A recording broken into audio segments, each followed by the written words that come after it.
नमस्ते दोस्तों, आप सब कैसे हो। आशा करती हूँ आप सब लोग बहुत अच्छे होंगे। मैं एक प्यारा सा चुटकुला नाच गीत सुनाने जा रही हूँ, हंसी मजाक वाला। जैसे लगे कमेंट करके ज़रूर बताना।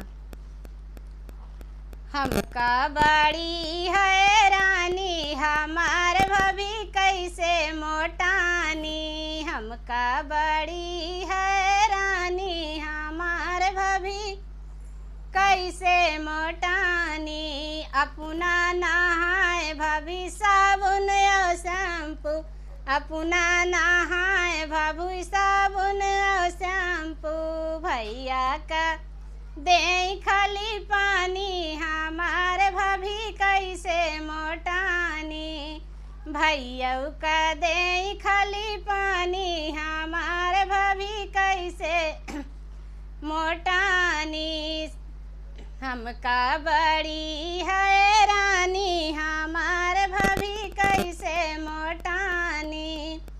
हमका बड़ी हैरानी हमार भाभी कैसे मोटानी।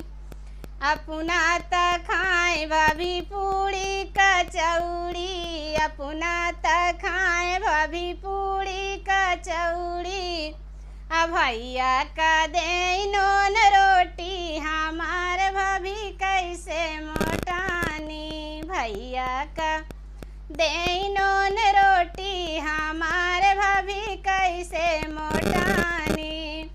हमका बड़ी हैरानी हमार भाभी कैसे मोटानी। हमका बड़ी हैरानी हमार भाभी कैसे मोटानी। अपना तो खाए भौजी लौंगा इलायची, अपना तो खाए भौजी खैरा सुपरिया। भैया का दे चुना दानी हमार भाभी कैसे मोटानी।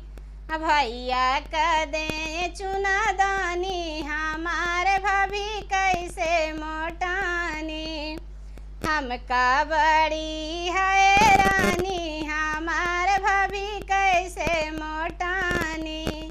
हमका बड़ी हैरानी